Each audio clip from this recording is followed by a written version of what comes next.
Hello, everyone. Bobrisky. A lot of Vancouver matter happening in the Nigerian, scene with Bobrisky and is a very dark man. All sorts of things coming out. The legal people are coming in. Everybody's talking of their own.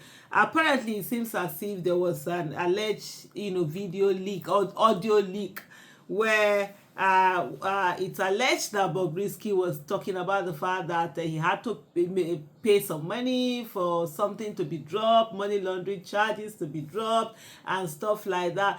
But anyway, some of the things that have happened is that the EFCC have called him in, and also Very Dark Man, to investigate this allegation that made against them that indeed they were paid money to drop money laundering charges and just leave it at money mutilation charges. And then they were also, talk about the fact that Bobrisky wasn't spending time in prison. He was actually in some apartment chilling. So whether this video is true or not, I don't know. I don't have the capacity, to verify that. But this is what we've not. I don't think there's any statement that has come out from Bobrisky whether this is actually him or not him. But Very Dark Man has come out to make, I think, some statements on it, probably saying this is what he has. And but the really interesting thing about all of this is that there are a lot of people who are saying, hey, you people, do you think that people actually stay in prison? Do you think all these big men, big women, whatever, actually stay in prison? But that apparently there's an alleged racketeering going on where, instead of people staying in prison when they are supposed to be remanded, they are actually taken to different places, apartments and all of that, where they spend their time and come out of it. But there's something quite interesting, and this is for Fisayo Shoyimbo. Fisayo Shoyimbo is actually, an undercover journalist, and I remember, and undercover and also investigative journalist. I remember actually the piece he did. I didn't quite read it in depth, but I knew he did that piece where he actually got himself to create to commit like some minor crime.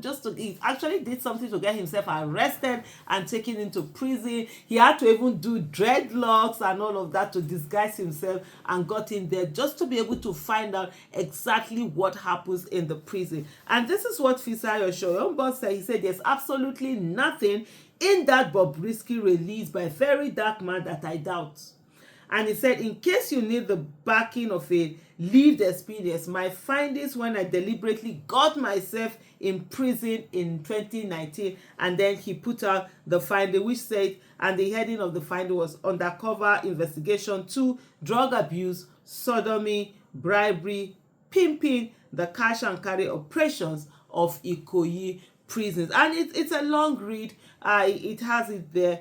If you want to read it, you could go ahead and read it. And then there's someone which I find quite interesting, a handle called Aim the Machine. And this is what this handle had to say about what Fisayo Shoyombo said. He said, I took my precious time to read it, and it contains everything I have already known about Nigerian prisons around the whole country. Here's some excerpts. He said, the day Naira Marley was built to be taken, he's now reading from some of the things that are in the article that Fisayo Shoyimbo had written. He said, the day Naira Marley was built to be taken to prison, I was on this chair making cool money. I think someone was saying that. He said it cost 10,000 Naira 10,000 Naira is the cost of deleting your details from the prison's record. Wow.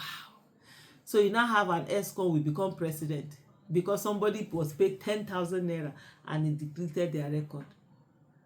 Lord have mercy.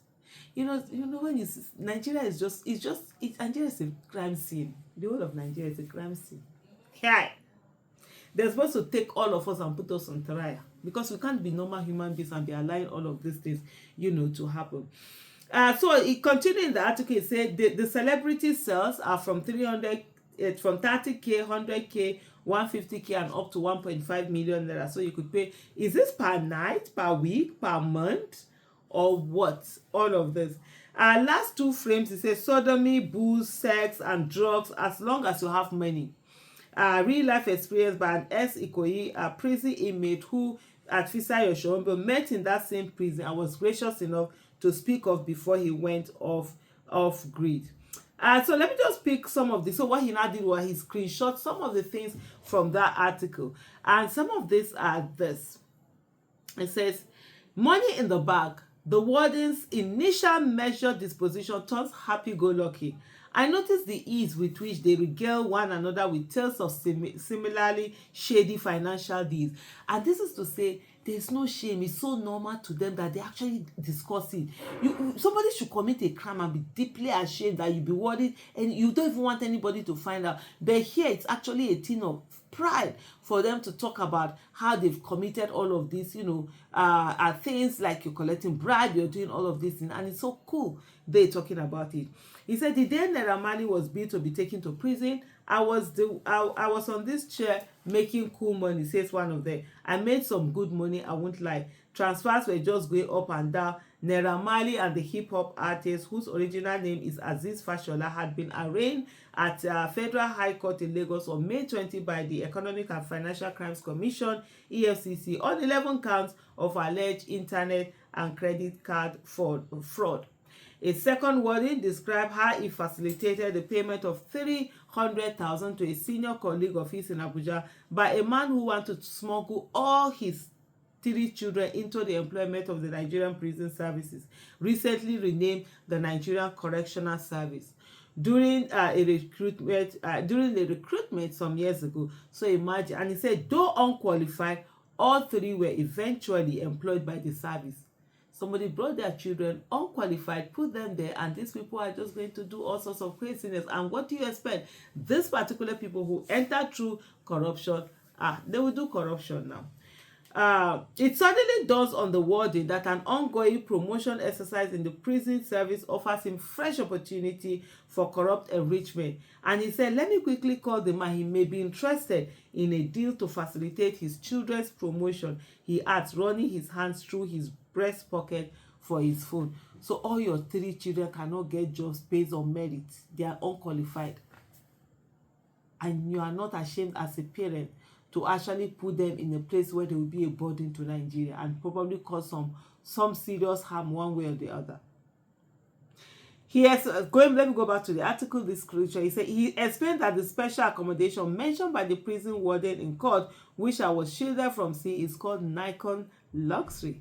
It's an apartment where inmates pay between 20,000 and 50,000 for a night's sleep, plus access to cigarettes, drinks, India hemp, drugs, and girls. The apartment has air conditioners, good couches, and mattresses. Meanwhile, 118 inmates are packed like sardines into one room that should normally hold 30 inmates. Those at Nikon are not only political prisoners or people of influence, just people who have the money. So what I would love to understand, this Nikon, is it still the same prison? Or did they take them out to another place? Or those ones, they are special ones? And is it the prison that everybody is supposed to use? They now pack some and put them in one room and all of that, and then be using the other one to be selling Nikon, luxury, and whatever to some people? He describes the unfair world that the prison is, with only the poor truly in prison while the rich live fine. There is a lot of impunity in the prison. He says an inmate, so long as he is rich, can have almost everything, even sex. Inmates sleep with prostitutes. If you want to have sex, just tell the warders. They will bring a girl to the Nikon Luxury for you. Set the 2 of you up. The F word you pay. It's that easy, he reveals. There is free flow of drugs in... Lord have mercy. You know something? Hey, okay, nah. There is free flow of drugs in prison, which is impossible without the facilitation or compromise of warders. You will find Colorado a hard drug in huge sale. I took it myself. I paid just 5,000 naira each time I wanted it. Tramadol and Refnol are sold too, but Colorado is the highest in demand. Look at Vaseline. It is very scarce. Okay, I think this was the last one that he put. So if you want to hear... Okay, let me see. I think Okay, so that's what the screenshot. So if you want to hear the continue of why the Vaseline is scarce, you will need to go back and read Fisayo Shoyobo's experience as an undercover journalist who deliberately got himself to be in prison, and he went in there, he brought out the story and the rot of all the things that were happening in the prison. But it's really sad, all these things that are coming out in terms of Bobrisky, the AFCC, the Nigerian, correctional service, and you just wonder, where is the justice in Nigeria? And to fix Nigeria, where do you really start? The one thing I know for sure is that as long as the head is rotten, every part of the body will be rotten, and if the head is good, other parts of the body is good. As long as if we begin to put in people with competence, character, capacity, and integrity, we'll get that Nigeria that works for everyone. Thank you so much. Bye.